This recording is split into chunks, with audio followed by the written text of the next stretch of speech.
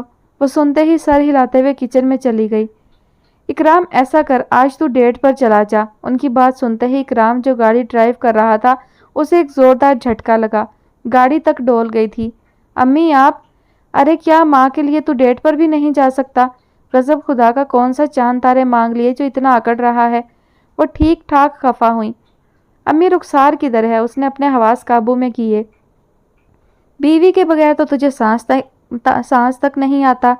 ایسا کر اس بیچاری کو بھی ڈیٹ پر لے جاؤ اور 3-4 قسم کے اچھے 2-4 کلو کھجور لے آئیو. حلوہ بنوانے کا من کر رہا ہے. ان کی بات سن کر اکرام کی سانس میں سانس آئی. ورنہ پھپھو اپنی بھتیجی کو اس کے ساتھ ڈیٹ پر بھیجیں, قیامت ہی تھی. فارس ٹھنڈے پانی سے نہا کر شرٹ پہنے بغیر صرف ٹراؤزر میں ملبوس آئینے کے سامنے کھڑا تولیہ سے بالوں کا پانی خشک کر رہا تھا جب اس کے سیل فون پر میسج کی بیپ ہوئی. ہائے فارس, کیا تم مجھے اپنی کزن کا نمبر دے سکتے ہو؟ میں اسے کل ڈنر پر لے جانا چاہتا ہوں. جم. فارس, جس نے بڑی مشکل سے ٹھنڈے پانی کے نیچے کھڑے ہو کر اپنا اشتعال کم کیا تھا, اسے دوبارہ غصہ آنے لگا تھا. اس نے فون کو اچھال کر بیڈ پر پھینکا. اس ٹیکسٹ کا جواب دینا ضروری نہیں تھا. البتہ صبح اسٹوڈیو جا کر جم کی کلاس لینے کا ارادہ وہ کر چکا تھا. تولیہ کرسی پر پھینک کر وہ بیڈ پر گرنے کے سے انداز میں آڑا ترچھا لیٹ گیا تھا. بمشکل 10 منٹ ہی گزرے ہوں گے کہ اس کا فون پھر بیپ کرنے لگا. تم شاید سو چکی ہو, اس لیے نیور مائنڈ, میں نے عروہ سے تمہاری کزن کا نمبر لے لیا ہے. میں اسے اب ڈائریکٹ کال کر لوں گا. Hopefully you don't mind. Faris کا چہرہ بالکل پتھریلا ہو گیا تھا. جبڑے سختی سے آپس میں بھیچے ہوئے تھے. سرمئی آنکھوں سے قہر برس رہا تھا. وہ اٹھا اور سیدھا ابرش کے کمرے کی طرف بڑھا. اس کا دروازہ نیم وا تھا. فارس اندر داخل ہوا تو وہ سامنے ہی بیڈ پر آلتی پالتی مارے آئس کریم کھانے میں مگن تھی. ابرش. فارس کی آواز سن کر اس نے نظریں اٹھائیں. واہ, چمک رکھ کر وہ تیزی سے کھڑی ہوئی. Opus sorry. صرف فارس, آپ کے 6 پیک ہیں. پتہ ہے آپ کو چاہیے ویٹ لفٹنگ کیا کریں تو باڈی بالکل ول سمتھ جیسی ہو جائے گی. پھر آپ کو اور بھی ایڈ ملیں گے. وہ بڑے مزے سے مشورہ دے رہی تھی. شٹ اپ, اس نے ابرش کو ڈانٹا. کیا جم نے تمہیں کال کی؟ نہیں تو, مگر وہ کیوں مجھے کال کرے گا؟ ابرش نے حیرت سے پوچھا. وہ یا زندگی میں کوئی بھی تمہیں کال کر کے ڈنر پر جانے کے لیے پوچھے تو تم صاف انکار کرو گی. فارس نے تنبیہ کی. کیوں؟ ابرش نے ابرو اچکا کر پوچھا. کیونکہ میں کہہ رہا ہوں. فارس ایک ایک لفظ چباتے ہوئے بولا. میں کیوں اور کیا کہہ کر منع کروں؟ میں تو ویسے بھی سارا دن گھر میں بور ہوتی ہوں. اچھا ہے گھومنے پھرنے کو ملے گا. تم کہنا کہ تم کل میرے ساتھ ڈنر پر جا رہی ہو اور اگلے ویک اور آنے والے تمام ویکینڈز پر تم صرف مجھے ڈیٹ کرو گی. فارس نے اس کی سیاہ چمکتی ہوئی آنکھوں میں جھانکتے ہوئے سنجیدگی سے کہا. میں جھوٹ کیوں بولوں؟ نہ بابا, مجھے گناہ ملے گا. وہ کانوں کو ہاتھ لگاتے ہوئے پیچھے ہوئی. اس میں جھوٹ کیا ہے؟ فارس نے اسے گھورا. آپ نے کب مجھ سے کل اور باقی آنے والے ویکینڈز پر باہر جانے کا پوچھا؟ وہ تنک کر بولتی ہوئی پیچھے ہٹی تو فارس نے آگے بڑھ کر ایک جھٹکے سے اس کے دونوں بازوؤں کو اپنی گرفت میں لیا. میں تم سے ابھی پوچھ رہا ہوں, انفیکٹ بتا رہا ہوں, ڈیم اٹ. وہ گرایا. تم صرف اور صرف میرے ساتھ ہو اور بس. اس نے ابرش کو ایک زوردار جھٹکا دیا. آپ نے اتنے دلکش عظیم الفاظ میں دیے گئے انویٹیشن سے میں کیسے انکار کر سکتی ہوں؟ وہ خشک لہجے میں بولی. اوکے, میں کل اور آنے والے سیٹرڈے آپ کے ساتھ باہر چلوں گی, لیکن صرف فارس, میری ایک بات اپنے دونوں کان کھول کر سن لیں. میں آپ کی جاگیر نہیں ہوں بلکہ اپنی مرضی کی مالک ہوں. اگر ان 2 ڈیٹس میں آپ مجھے پسند نہیں آئے تو آئندہ میں آپ کے ساتھ کہیں نہیں جاؤں گی. اس نے خود کو فارس کی گرفت سے چھڑانے کی کوشش کی. فارس نے آہستگی سے اس کی چمکتی ہوئی آنکھوں اور گال میں پڑتے ہوئے ڈمپل کو بغور دیکھتے ہوئے اس کے بازوؤں کو اپنی گرفت سے آزاد کیا. یہ لڑکی واقعی کوئی جادوگرنی یا ساحرہ تھی جو اسے اپنے ساتھ باندھنے لگی تھی. کتنی آسانی سے وہ اس کو اپنے ساتھ آنے جانے پر پابند کرنے پر مجبور ہو گیا تھا. وہ پیچھے ہٹا اور ابرش کے کمرے سے باہر نکلا. جس سپیڈ سے یہ لڑکی مجھے اپنے بس میں کر رہی ہے, کوئی شک نہیں کسی دن اپنے جادو سے مجھے سب سے بیگانہ کر دے. اور اس ہفتے کو تو اس کا عروہ کے ساتھ شوٹ تھا. آج تک اس نے اپنا کوئی بھی کمٹمنٹ توڑا نہیں تھا, پر اب وہ دوبارہ پلٹ کر ابرش کے کمرے میں آیا. ارادہ ہفتے کا پروگرام کینسل کرنے کا تھا. ابرش, اس نے دیوار پر ہاتھ مار کر لائٹ آن کی جو ابریش اس کے نکلتے ہی آف کر چکی تھی۔ ابریش وہ بیڈ کے نزدیک آیا جہاں وہ کمفرٹر اوڑھے آنکھیں بند کیے لیٹی ہوئی تھی۔ کیا یہ واقعی سو رہی ہے یا مجھے نظر انداز کرنا چاہتی ہے؟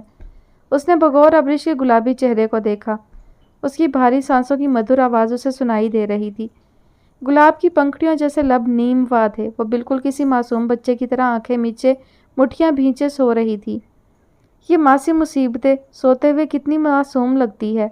اس نے پیار سے اسے دیکھا اور کمفرٹر درست کرنے کے بعد دھیرے سے جھک کر اس کی سبیہ پیشانی پر پھول کھلائے، پھر سیدھا ہو کر واپسی کے لیے پلٹا۔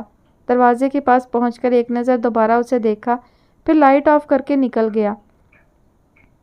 صبح کے 5 بجتے ہی اس کا الارم بجنا شروع ہو گیا تھا۔ ایک زوردار انگڑائی لیتے ہوئے اس نے الارم بند کیا اور کمفرٹر اپنے اوپر سے ہٹا کر کھڑا ہو گیا۔ کچھ اسٹریچز کرنے کے بعد اس نے واش روم کا رخ کیا، منہ ہاتھ دھو کر دانت برش کیا اور ٹریک سوٹ پہن کر باہر نکل گیا۔ 1 گھنٹے جاگنگ کے بعد وہ گھر واپس آیا۔ گھر سناٹے میں ڈوبا ہوا تھا۔ ابریش ابھی ہمیشہ کی طرح سو رہی تھی۔ ویسے بھی وہ 10 بجے تک اٹھتی تھی اور یہی وقت اس کے اسٹوڈیو جانے کا ہوتا تھا جب وہ اس کا اور اپنا ناشتہ ساتھ بناتی تھی اور 100 احسانات کے ساتھ اسے ناشتہ پیش کیا جاتا تھا۔ ابریش کو سوچ کر اس کے دل میں اسے دیکھنے کی خواہش ابھری، جسے دبانے کی بجائے اس نے پورا کرنے کی ٹھانی اور ابریش کے کمرے کا رخ کیا۔ وہ اپنا کمرہ لاک کر کے سونے کی عادی تھی، لیکن رات وہ اسے بھگانے کے چکر میں شاید سونے کی ایکٹنگ کرنے لیٹی تھی اور سو گئی تھی۔ اس نے آہستگی سے کمرے کا دروازہ کھولا۔ نیم اندھیرے کمرے میں داخل ہو کر اس نے ایک گہری سانس بھر کر ابریش کی موجودگی کو، اس کی خوشبو کو محسوس کیا۔ وہ نیند میں گم معصوم بچے کی طرح منہ پھلائے سو رہی تھی، جیسے خواب میں بھی اس سے ناراض ہو۔ فارس کے لبوں کی تراش پر اس کے پھلا ہوا منہ دیکھ کر بے اختیار مسکراہٹ ابھر آئی تھی۔ وہ اسے سوتا چھوڑ کر دبے پاؤں اس کے کمرے سے نکلا اور اوپر اپنے ذاتی جم کا رخ کیا۔ یہ ایک درمیانے سائز کا کمرہ تھا جس کی ایک دیوار پر شیشہ اس طرح لگا ہوا تھا جیسے وہ بنی ہی شیشے کی ہو۔ اس دیوار کے سامنے ہر سائز کے ویٹ رکھے ہوئے تھے۔ سائڈ پر باکسنگ بیگ لٹک رہا تھا اور ایک کونے پر پش اپ اور رننگ مشین لگی ہوئی تھی۔ فارس نے سب سے پہلے اپنی جیکٹ اور شرٹ اتار کر ایک سائڈ پر بنے کھونٹی پر لٹکائی اور اپنے بازوؤں کو گھماتا ہوا میٹ کی طرف بڑھا اور پش اپس شروع کیے۔ پتہ ہے آپ کو چاہیے ویٹ لفٹنگ کیا کریں تو باڈی بالکل ول سمتھ جیسی، اور پھر آپ کو اور بھی ایڈ ملیں گے۔ اس کے ذہن میں ابریش کی آواز ابھری۔ سلی گرل، ایڈ ملیں یا نہ ملیں تمہارا ملنا ضروری ہے، اور یہ بات اب تمہارے دماغ میں بھی بٹھانی ہے۔ تمہیں بڑا کرنا ہے، بہت ہو چکا یہ بچپنا، میں تمہیں سنواروں گا اب۔ وہ مسکرایا تھا کہ وہ جانتا تھا حویلی میں ابریش کو رکھ کر دنیا سے دور کر کے سب نے اسے ضدی اور بدتمیز بنا دیا تھا کہ وہ دبنا نہیں چاہتی تھی۔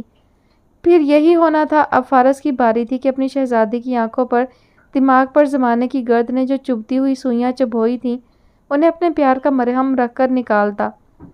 جم سے فارغ ہو کر وہ اپنے کمرے میں آیا۔ 12 بجے اس کا شوٹ تھا، کسی انگلینڈ بیس کمپنی کی نئی میک اپ برانڈ کا، جس کی ماڈل وہ عروہ تھی، فہمہ زبیر کی کزن۔ وہ شاور لے کر برانڈڈ جینز جس کے گھٹنوں پر کٹ لگے ہوئے تھے کے اوپر ہاف سلیو شرٹ جس میں سے اس کے ورزشی بازو نمایاں تھے، جیل سے بالوں کو سیٹ کیے، ایک ہاتھ میں پلاٹینیم کی گھڑی اور دوسرے میں بینڈز پہنے، اپنے مخصوص حلیہ میں تیار ہو کر گاڑی کی چابیاں اٹھاتا کمرے سے نکلا۔ سامنے کچن میں سادہ سے سیاہ شلوار قمیض میں اپنے لمبے بالوں کا میسی سا جوڑا بنائے ابریش کچن میں مصروف نظر آ رہی تھی۔ دوپٹہ کندھے پر جھول رہا تھا۔ وہ اس گھریلو حلیے میں اس کے دل کے تار چھیڑ گئی تھی۔ وہ مسکرایا اور مضبوطی سے قدم اٹھاتے ہوئے کچن میں داخل ہوا۔ گڈ مارننگ سویٹ ہارٹ، اس نے پیچھے سے آ کر اسے اپنے حصار میں لیا۔ ابریش اس کی مضبوط بازوؤں کی گرفت میں آ کر گھبرا گئی تھی۔ اس نے تیزی سے اپنے آگے بندھے اس کے ہاتھوں پر ہاتھ رکھ کر اس کی گرفت سے نکلنے کی کوشش کی۔ پیچھے ہٹیں، اف اللہ کیا پتھر کھاتے ہیں جو اتنے سخت ہیں، اس نے اس کے ہاتھوں کی سختی پر جل کر کہا۔ وہ مسکرایا۔ مائی لٹل ابریش، اس نے دھیرے سے اس کی صاف شفاف گردن پر انگلی پھیری تو وہ کپ کپا اٹھی۔ فارس نے اس کو کندھوں سے پکڑ کر سیدھا کیا۔ تم بہت سویٹ ہو، وہ گمبھیر لہجے میں بولتا ہوا تھوڑا اور نزدیک ہو کر ابریش کے چھکے چھڑا گیا تھا۔ بالکل کسی چھوٹی سی گڑیا کی طرح نرم و ملائم، خوبصورت، اب کہ اس نے دھیرے سے ابریش کی پلکوں کو چھوا۔ ابریش کا چہرہ شرم سے سرخ پڑ گیا تھا۔ اس نے بھلا کہاں ایسی بے باکی دیکھی یا سہی تھی۔ آئی وانٹ یو جانا، وہ پیچھے ہٹا اور کاؤنٹر پر رکھا کافی کا مگ اٹھا کر پلٹا۔ شام 4 بجے تیار رہنا، ہم رومانٹک ڈنر پر چلیں گے۔ وہ اس کے سرخ پڑتے چہرے کو دلچسپی سے دیکھتا ہوا اس کے گال تھپتھپا کر کچن سے باہر نکل گیا۔ بدتمیز ٹھرکی۔ ابریش نے اپنے حواسوں پر قابو پایا۔ جو بھی تھا وہ اس کے دل کے تار چھیڑ کر جا چکا تھا۔ آج پہلی بار وہ سرخ چہرے کے ساتھ اس کو سوچ رہی تھی۔ فارس اسٹوڈیو کے اندر داخل ہوا تو سامنے ہی ڈائریکٹر جم اس ماڈل عروہ کو کچھ سمجھا رہا تھا۔ ہائے، وہ بے نیازی سے بولتا ہوا اپنے میک اپ مین کی طرف بڑھ گیا۔ فارس، یہ ایک بہت ہی مہنگی فیس کریم کا ایڈ ہے، یہ لو اسکرپٹ۔ جم عروہ کے ساتھ اس کے نزدیک آیا۔ اوکے، فارس نے پیپر تھاما اور اس پر لکھے لفظوں پر نظریں دوڑانے لگا۔ یہ کس قسم کا ایڈ بنا رہے ہو تم؟ اٹس ساؤنڈ ولگر، وہ ناگواری سے بولا۔ لسن فارس، یہ script famous script writer Jordan نے لکھا ہے۔ آپ ایک بار میرے ساتھ صرف ریہرسل کر لیں، اگر واقعی اچھا نہیں لگا تو میں خود یہ ایڈ نہیں کروں گی۔ عروہ نے انتہائی سنجیدگی سے بات کی، پھر جم کی طرف مڑی۔ جم، ہم صرف ریہرسل کریں گے، کوئی شوٹ نہیں ہونا چاہیے، okay? Okay, as you wish, Jim نے سر ہلایا اور پیچھے ہٹ گیا۔ لیٹس گو، سیٹ پر چلتے ہیں، فارس کھڑا ہوا۔ نہیں، وہاں سب کے سامنے نہیں، کیونکہ اگر یہ ہمیں سوٹ نہیں کیا تو ہم یہیں فیصلہ کر لیں گے۔ عروہ نے سنجیدگی سے منع کیا اور اپنا سیل فون سامنے شیشے سے لگا کر رکھ دیا۔ کم، وہ وہیں میز سے ٹیک لگا کر کھڑی ہو گئی۔ سلیو لیس گہرے گلے کی سرخ ٹاپ اور گھٹنوں تک آتی سفید کیپری پر اپنے گھنگریالے بالوں کو اونچی پونی میں باندھے وہ تیار تھی۔ ایکشن، عروہ بولی۔ کیا دیکھ رہی ہو؟ فارس گمبھیر لہجے میں بولتا ہوا اس کے نزدیک ہوا۔ تمہاری آنکھوں سے نکلتے ہوئے شرارے، وہ ایک ادا سے اس کے کندھے پر سر رکھ کر بولی۔ فارس نے اپنے ہاتھ سے اس کے بال ہٹا کر گہری نگاہوں سے اسے دیکھتے ہوئے اس کے گالوں سے گردن تک انگلی پھیری۔ تمہاری اسکن بہت سافٹ ہے، ریشم جیسی، مجھے اپنی طرف کھینچتی ہوئی۔ سچی؟ وہ شرماتے ہوئے بولی۔ کیونکہ میں استعمال کرتی ہوں لوریل کی کریم۔ فارس پیچھے ہٹا۔ نہیں، یہ ایڈ مجھ سے نہیں ہوگا، اس میں بہت زیادہ فزیکل ہونا پڑ رہا ہے جو میں نہیں کر سکتا۔ یس، تم ٹھیک کہہ رہے ہو، آگے تو پورا کسنگ سین لکھ دیا ہے، چلو ڈائریکٹر سے کہتے ہیں اسے تبدیل کرے۔ وہ اچھل کر سیدھی ہوئی اور اپنا فون اٹھا کر مسکراتے ہوئے فارس کو ساتھ لیے جم اور دوسرے پروڈکشن سٹاف کے پاس آ گئی۔ دیکھیں، میری آج شام کی فلائٹ ہے، یہ آپ ایڈ کا کانسیپٹ بدلوا کر آج ہی شوٹ کروائیں۔ کیوں فارس؟ عروہ نے ساتھ میں اسے بھی گھسیٹا۔ اوکے، مگر میں صرف 4 بجے تک رک سکتا ہوں، ورنہ آپ کسی اور کو ہائر کر لیں۔ وہ حامی بھرتا ہوا وہیں کرسی گھسیٹ کر بیٹھ گیا۔ تبھی عروہ کا فون بجا تو جم چنچلا گیا۔ ایک تو پہلے ہی وقت کم ہے، آپ سب اپنا اپنا فون سوئچ آف کریں۔ اس نے سب کے فون بند کروا دیے۔ میں ابھی فریش ہو کر آئی۔ عروہ ان سب کے درمیان سے اٹھ کر اندر واش روم چلی گئی۔ عروہ نے بڑے سکون سے ویڈیو چیک کر کے ایڈٹ کی اور ریہرسل اور ایڈ والی ساری لائنز نکال کر ویڈیو کو آگے وائرل کروانا شروع کر دیا تھا۔ 2 گھنٹے کی بحث و مباحثے کے بعد تھیم سیٹ ہو گئی تھی۔ اب وہ لوگ سمندر کے کنارے جانے کے لیے نکل رہے تھے کہ ایڈ وہیں شوٹ ہونا تھا۔ شہریار آفس میں بیٹھا اپنے ہاتھ میں پکڑے فون کو گھور رہا تھا۔ اسے ایک انجان نمبر سے ایک ویڈیو کلپ بھیجا گیا تھا۔ سر، اینا دروازہ ناک کر کے اندر داخل ہوئی۔ سویرا میم کی کال آئی تھی، آپ فون نہیں اٹھا رہے، وہ کہہ رہی ہیں نیوز چینل اوپن کریں، اینا نے میسج دیا۔ شہریار نے اس بات میں سر ہلا کر اسے جانے کا اشارہ کیا اور دیوار پر لگا LCD اسکرین آن کر کے نیوز چینل لگایا۔ مشہور ماڈل اپنی گرل فرینڈ کے ساتھ رنگے ہاتھوں اسٹوڈیو میں پکڑے گئے۔ نیچے فارس اور عروہ کی ویڈیو چل رہی تھی جس میں وہ عروہ کے چہرے پر ہاتھ پھیر رہا تھا۔ یو بچ! شہریار کا غصہ سے برا حال تھا۔ اس نے فوراً فارس کو فون ملایا، مگر اس کا فون بند تھا۔ تنگ آ کر اس نے انٹرکام اٹھایا۔ اینا، پہلی فلائٹ سے میرے لیے نیو یارک کی سیٹ بک کرو، واپسی بھی آج ہی کی ہونی چاہیے، 2 افراد کی، وہ حکمیہ انداز میں بولا۔ شیور سر، اینا نے اس بات میں سر ہلا کر تیزی سے travel.com کھولا۔ ہیتھرو لندن ویسے بھی دنیا کا مصروف ترین ایئرپورٹ تھا جہاں سے ہر 5 منٹ میں 5 فلائٹس روانہ ہوتی تھیں۔ سر، اینا نے 3 منٹ بعد اس سے رابطہ کیا۔ یس سر، 40 منٹ میں برٹش ایئر لائن کی فلائٹ میں سیٹ مل رہی ہے۔ ڈن، اوکے کرو، میں ابھی نکل رہا ہوں۔ ٹکٹس مجھے ای میل کرو اور ہاں، یاد سے شام 7 بجے سویرا کو ہاسپٹل سے پک کر لینا۔ وہ اسے ہدایات دیتا ہوا اپنا کوٹ اٹھا کر تیزی سے نکلا۔ اسے ابھی گھر جا کر اپنا پاسپورٹ لینا تھا اور وہیں سے ایئرپورٹ۔ وقت بہت کم تھا۔ فارس کے جانے کے بعد اس نے ناشتہ کر کے کچن سمیٹا اور اپنے کمرے میں آ گئی۔ شام 4 بجے فارس اسے باہر لے جانا چاہتا تھا۔ پہلے تو اس نے کبھی اپنے لباس یا تیاری پر توجہ نہیں دی تھی، پر آج وہ اچھی لگنا چاہتی تھی۔ کافی دیر بعد اس نے سفید گلابی آمیزش کا کرتا پاجامہ سلیکٹ کیا اور استری کر کے واپس لاؤنج میں آ گئی۔ اکیلے گھر میں اسے بوریت ہو رہی تھی۔ وہ موڈ بنا کر فارس کے کمرے میں داخل ہوئی۔ وہ شاید جلدی جلدی میں تیار ہو کر گیا تھا۔ پہلی بار ابریش نے اس کا کمرہ سیٹ کیا، پردے کھولے اور وہیں بیڈ پر ٹیک لگا کر بیٹھنے کے بعد سائیڈ میز پر رکھا ریموٹ اٹھا کر چینل براؤزنگ کرنے لگی۔ وہ کوئی دیسی چینل ڈھونڈ رہی تھی جب ہالی ووڈ نیوز پر فارس اور عروہ کی پک دیکھ کر رک گئی۔ اس کے چہرے کا رنگ ٹی وی دیکھتے ہوئے خطرناک حد تک سفید پڑ گیا تھا۔